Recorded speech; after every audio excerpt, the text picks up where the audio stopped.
Bendiciones y paz del Señor. Hoy veremos a una mujer llamada Tamar, que significa palma. En Génesis, en el capítulo 38, vamos a leer desde el versículo 6. Después Judá tomó mujer para su primogénito la cual se llamaba Tamar. Y el primogénito de Judá, fue malo ante los ojos de Jehová, y le quitó Jehová la vida. Entonces Judá dijo a Onán: llégate a la mujer de tu hermano y despósate con ella, y levanta descendencia a tu hermano.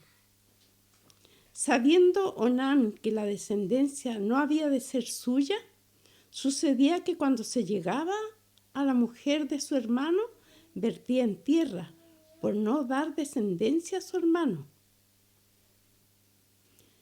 Y desagradó en ojos de Jehová lo que hacía él. Y a él también le quitó la vida. Y Judá dijo a Tamar su nuera: quédate viuda en casa de tu padre hasta que crezca Sela mi hijo. Porque dijo: no sea que muera él también como sus hermanos. Y se fue Tamar y estuvo en casa de su padre. Pasaron muchos días y murió la hija de Súa, mujer de Judá. Después Judá se consoló y subía a los trasquiladores de ovejas a Timat, él y su amigo Hira el adulamita. Y fue dado aviso a Tamar diciendo: he aquí tu suegro sube a Timat a trasquilar sus ovejas. Entonces se quitó ella las vestiduras de viudez y se cubrió con un velo y se rebozó y se puso a la entrada de Enaim junto al camino de Timnat, porque veía que había crecido Sela y ella no era dada a él por mujer. Y la vio Judá y la tuvo por ramera, porque ella había cubierto su rostro. Y se apartó del camino hacia ella y le dijo: déjame ahora llegarme a ti. Pues no sabía que era su nuera. Y ella dijo: ¿qué me darás por llegarte a mí? Él respondió: yo te enviaré del ganado un cabrito de las cabras. Y ella dijo: dame una prenda hasta que lo envíes. Entonces Judá dijo: ¿qué prenda te daré? Ella respondió: tu sello, tu cordón y tu báculo que tienes en tu mano. Y él se los dio y se llegó a ella, y ella concibió de él. Luego se levantó y se fue, y se quitó el velo de sobre sí y se vistió las ropas de viudez. Y Judá envió el cabrito de las cabras por medio de su amigo el adulamita, para que ésta recibiera la prenda recibiera la prenda de la mujer, pero no la halló. Y preguntó a los hombres de aquel lugar diciendo: ¿dónde está la ramera de Naim junto al camino? Y ellos le dijeron: no ha estado aquí ramera alguna. Entonces se volvió a Judá y dijo: no la he hallado. Y también los hombres de ese lugar dijeron: aquí no ha estado ramera. Y Judá dijo: tómeselo para sí, para que no seamos menospreciados. He aquí, yo envié el cabrito y tú no la hallaste. Sucedió que al cabo de unos 3 meses fue dado aviso a Judá, diciendo: Tamar, tu nuera, ha fornicado ciertamente está encinta a causa de sus fornicaciones. Judá dijo: sacadla y sea quemada. Pero ella, cuando la sacaban, envió a decir a su suegro: del varón cuyas son estas cosas estoy encinta. También dijo: mira ahora de quién son estas cosas el sello, el cordón y el báculo. Entonces Judá los reconoció y dijo: más justa es ella que yo, por cuanto no le he dado a Sela mi hijo. Y nunca más la conoció. Y aconteció que al tiempo de dar a luz, he aquí había gemelos en su seno. Sucedió cuando daba a luz que sacó la mano el uno, y la partera tomó y ató su mano con un hilo de grana, diciendo: este salió primero. Pero volviendo él a meter la mano, he aquí salió su hermano. Y ella dijo: ¿qué brecha te has abierto? Y llamó su nombre Fares. Después salió su hermano, el que tenía en su mano el hilo de grana, y llamó su nombre Zara. Se usaba en ese tiempo que si el hermano mayor moría antes de dejar descendencia, el hermano que le seguía tenía que tomar como esposa a la viuda. Pero el asunto era que esos hijos que nacieran de ellos no serían del hermano segundo, sino por el contrario. Ese hermano tendría que tener descendencia para el que había fallecido. Y esa fue la razón por la que el hermano segundo no quisiera tener hijos con Tamar. Y hacía algo que le desagradó a Dios. Para no tener descendencia, dice que él vertía en tierra cuando tenía relaciones con ella. Y por eso Dios lo mató también. Porque el primero no murió de muerte natural. Era malo. Y por eso Dios le quitó la vida. Pero Judá pensó que Tamar era como de mala suerte, de mal agüero. Y la mandó a que se fuera a la casa de su familia hasta que creciera su tercer hijo, Pero, pensando en que podía morir también el tercer hijo, fue dilatando el asunto. Y ella ya supo también que él estaba en edad de casarse, de tomarla a ella por mujer. El asunto aquí era que ella tenía que ser madre. Y como había quedado viuda y había un tercer hermano que la podía tomar por mujer, ella no se podía casar con otro y tener hijos. Tenía que ser del hermano siguiente. Y Judá le negó este derecho que ella tenía. Ella entonces, al saber que él venía hacia donde ella vivía, ideó esta estrategia. Se vistió de ramera. Y como Judá había quedado viudo, entonces la buscó para estar con ella. Y ella en cierto modo le hizo una trampa pidiéndole que le dejara alguna prenda para que después le mandara el pago ofrecido, que era un cabrito. Y cuando el amigo de Judá fue a llevar el cabrito, Por cierto, no encontró a la ramera porque ella vistió de nuevo sus ropas de viuda y se fue a su casa. Y ahí no había ramera con la que se pudiera confundir. Dijeron, ahí está la ramera que vive acá. No, no había. Así es que eso fue lo que le contestaron al amigo de Judá. Aquí no ha habido ramera.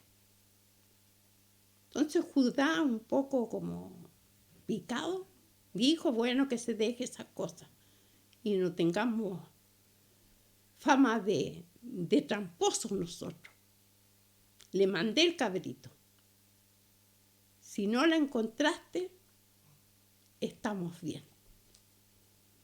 Pero luego le fueron a avisar a Judá que su nuera estaba embarazada. Y en ese tiempo era muy drástica la situación en contra de las personas que cometían adulterio o fornicación. Y Judá, muy enojado, dice, sáquenla y quémenla. Drástico, terrible. Pero ella tenía su cartita bajo la manga. Y cuando la sacaron para castigarla, ella le mandó las prendas que tenía. Y él, obviamente, la reconoció. Y dice, más justa es ella que yo, porque yo no le di a mi hijo Nunca más él la conoció, dice la palabra, es decir, él no la tomó por mujer, porque era la viuda de su hijo, y eso no se hacía. Y resultó que el embarazo de ella fue doble. 2 hijos.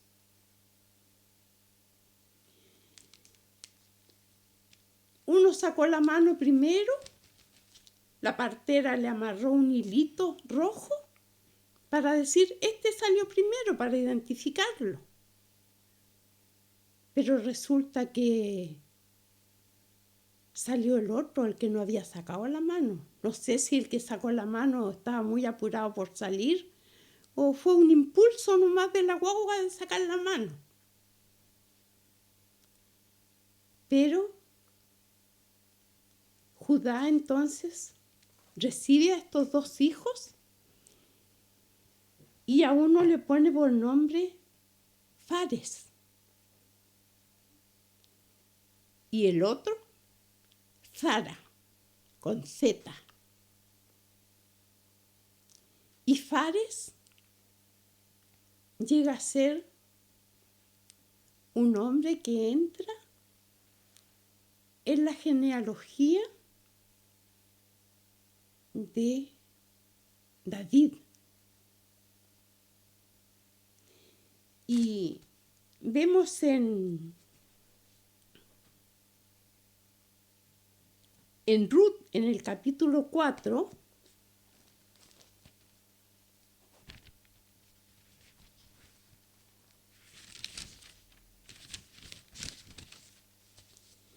el versículo 12,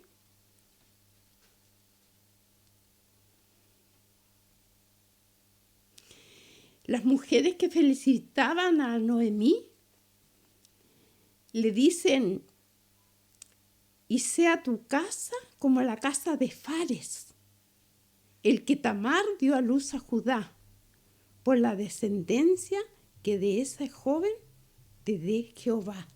Le decían que sea como Fares, la que lo dio a luz Tamar, un hombre importante. Y en el versículo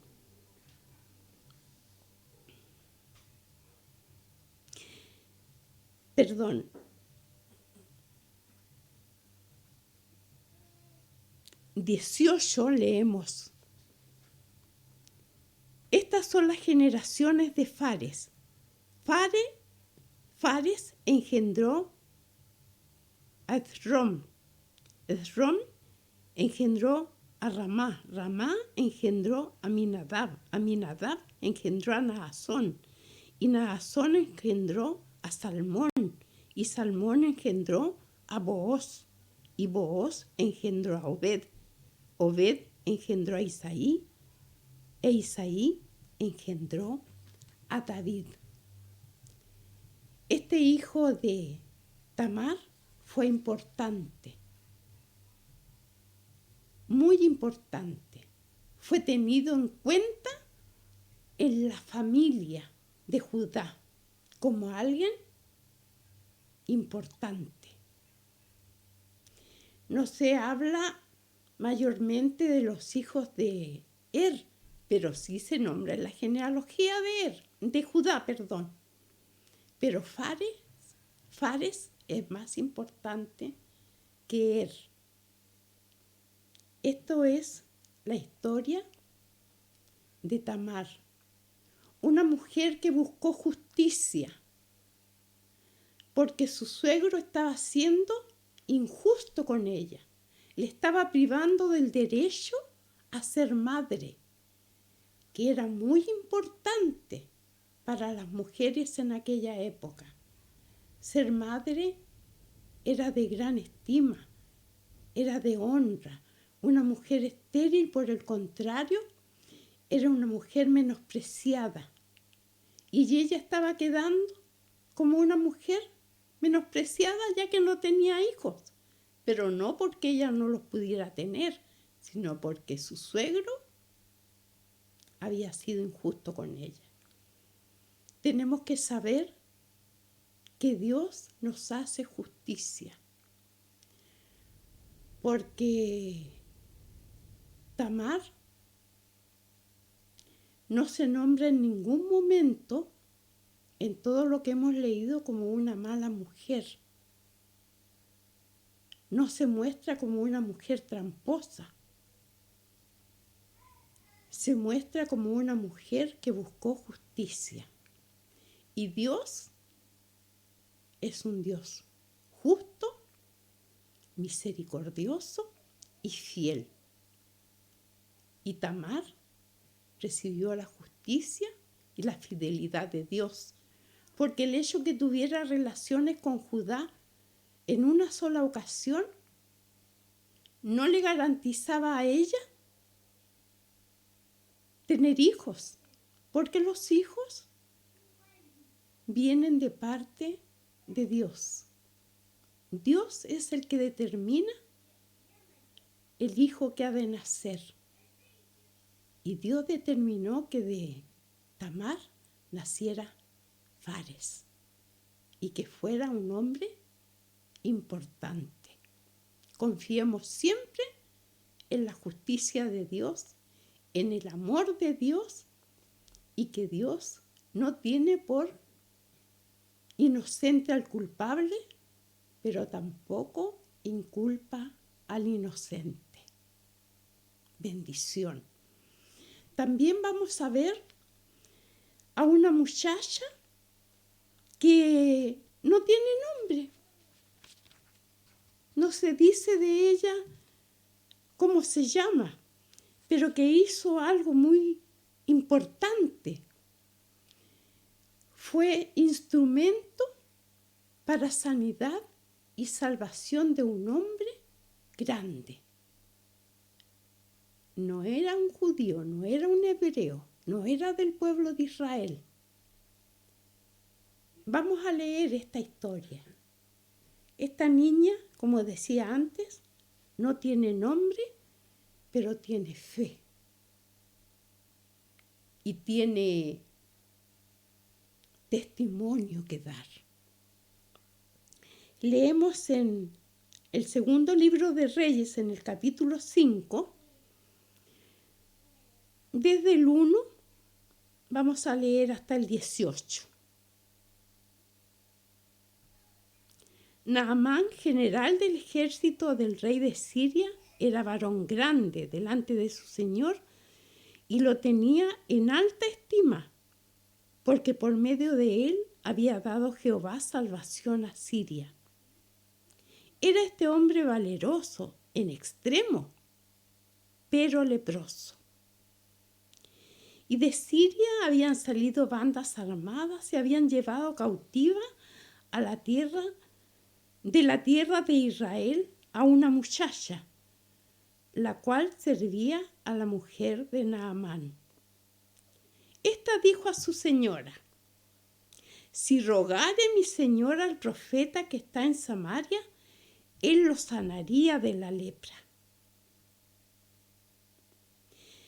Entrando Naamán a su señor, le relató, diciendo: así y así ha dicho una muchacha que es de la tierra de Israel. Y le dijo el rey de Siria: anda, ve, y yo enviaré cartas al rey de Israel. Salió pues él, llevando consigo 10 talentos de plata, 6,000 piezas de oro y 10 mudas de vestidos. Tomó también cartas para el rey de Israel que decía así: cuando lleguen a ti estas cartas, sabe por ellas que yo envío a ti a mi siervo Naamán para que lo sanes de su lepra. Luego que el rey de Israel leyó las cartas, rasgó sus vestidos y dijo: ¿soy yo Dios que mate y dé vida para que éste envíe a mí a un hombre para que lo sane de lepra? Considerad ahora y ved cómo busca ocasión contra mí. Cuando Eliseo, el varón de Dios, oyó que el rey de Israel había rasgado sus vestidos, envió a decir al rey: ¿por qué has rasgado tus vestidos? Venga ahora a mí y sabrá que hay profeta en Israel. Y vino Naamán con sus caballos y sus carros y se paró a la puerta de la casa de Eliseo. Entonces Eliseo le envió un mensajero diciendo: ve, lávate 7 veces en el Jordán y tu carne se restaurará y serás limpio. Y Naamán se fue enojado diciendo: he aquí yo decía para mí, saldrá luego él y estando en pie invocará el nombre de Jehová su Dios y alzará su mano y tocará el lugar y sanará la lepra. Amna y Fares, ríos de Damasco, ¿no son mejores que todas las aguas de Israel? Si me lavare en ellos, ¿no seré también limpio? Y se volvió y se fue enojado. Mas los criados se le acercaron y le hablaron diciendo: Padre mío, si el profeta te mandara alguna gran cosa, ¿no la harías? ¿Cuánto más diciéndote: lávate y serás limpio? Él entonces descendió y se zambulló 7 veces en el Jordán, conforme a la palabra del varón de Dios, y su carne se volvió como la carne de un niño y quedó limpio. Y volvió al varón de Dios, él y toda su compañía, y se puso delante de él y dijo: he aquí ahora conozco que no hay Dios en toda la tierra sino en Israel. Te ruego que recibas algún presente de tu siervo. Mas él le dijo: ¿vive Jehová en cuya presencia estoy?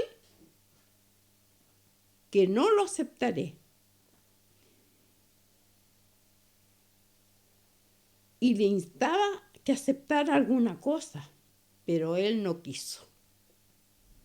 Entonces Naamán dijo: te ruego pues, ¿de esta tierra no se dará a tu siervo una carga de un par de mulas? Porque aquí en adelante tu siervo no sacrificará holocausto ni ofrecerá sacrificio a otros dioses, sino a Jehová. En esto perdone Jehová a tu siervo, que cuando mi señor el rey entrara en el templo de Rimón para adorar en él y se apoye sobre mi brazo, si yo también me inclinare en el templo de Rimón, cuando haga tal, Jehová perdone a tu siervo. Miren, esta niña era una esclava. Se la habían llevado, se la habían raptado desde Israel para hacerla esclava allí en la casa de Naamán. A ella no tenía por qué importarle la situación de su amo.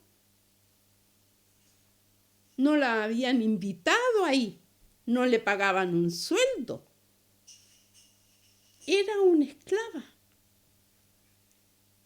pero era una muchacha que creía en el Dios de Israel y que conocía el poder del profeta Eliseo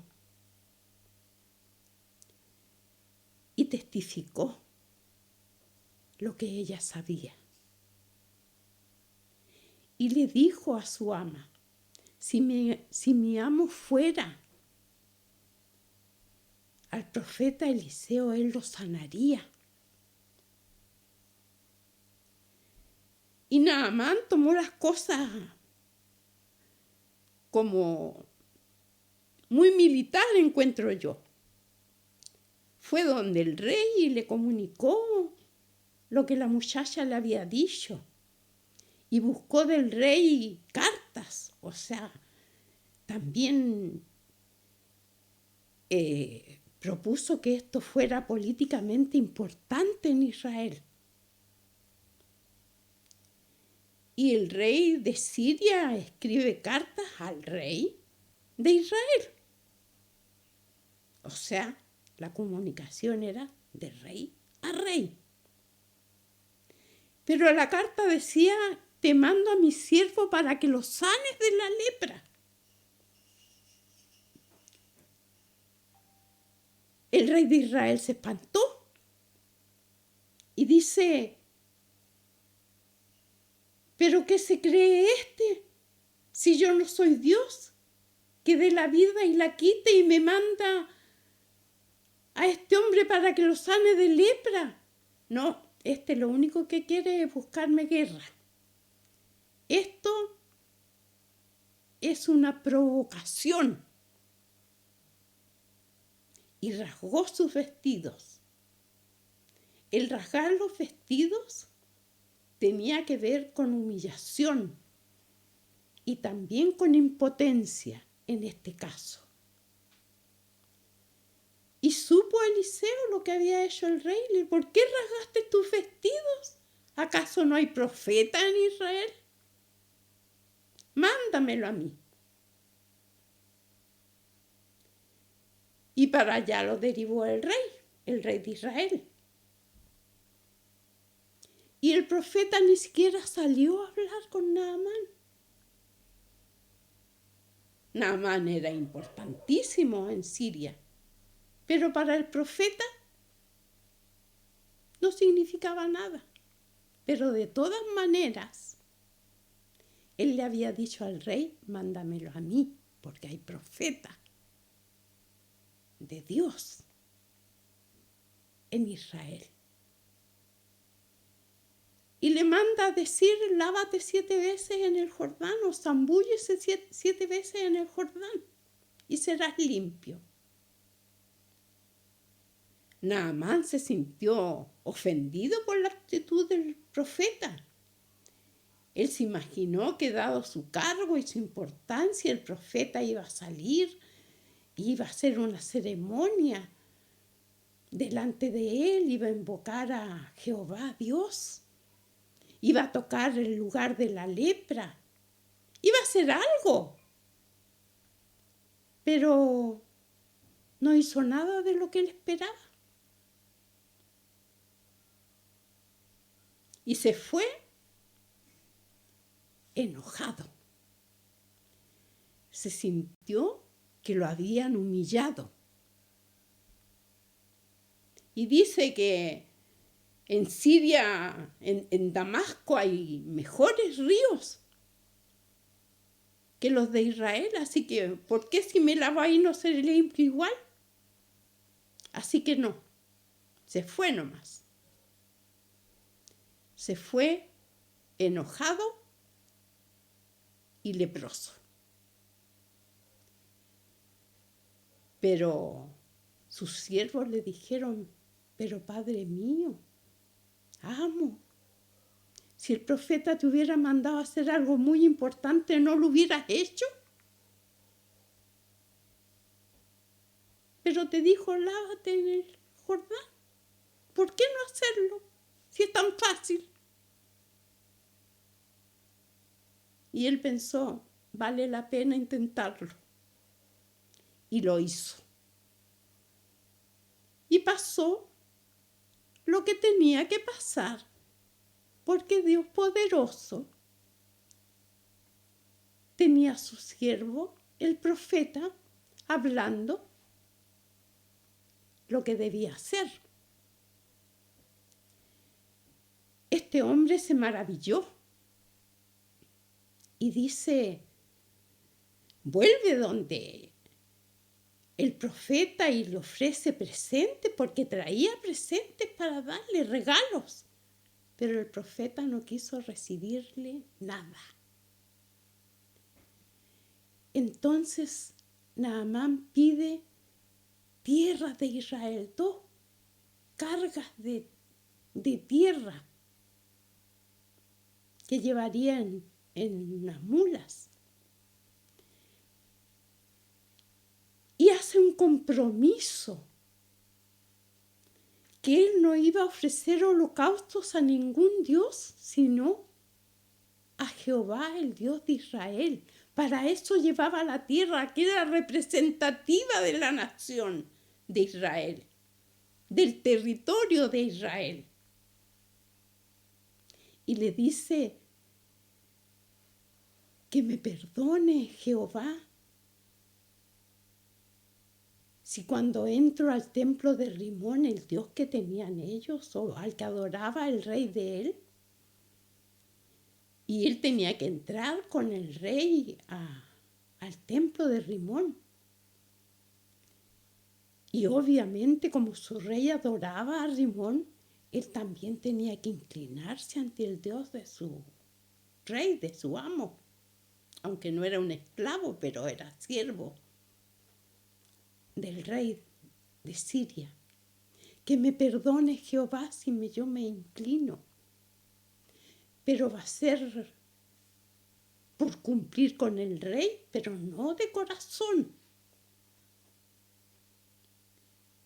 Esto es importante, hermanos, hermanas. Cuando damos testimonio de la grandeza de nuestro Dios, reconociendo también que el siervo de Dios a quien conocemos y reconocemos como siervo del Todopoderoso, podemos recomendar con nuestro testimonio que el siervo de Dios es siervo del Dios Altísimo. Nuestro pastor es siervo del Dios Altísimo. Reconocemos que la palabra que predica, que las oraciones que hace, tienen efectividad porque las hace de corazón, porque es siervo del Todopoderoso Dios, y el Todopoderoso Dios es el que hace la obra. Y la predicación está basada en la escritura de la palabra del Todopoderoso. Dios nos enseñe a hacer su voluntad, no a endiosar al siervo de Dios, no, sino a mostrar que es siervo de Dios. Y el que tiene el valor es Dios, Jesucristo nuestro Señor, el Padre, el Espíritu Santo, y no el hombre. Pero el hombre que confía en Jehová, ese debe ser reconocido por quienes le sabemos siervo de Dios. Bendiciones.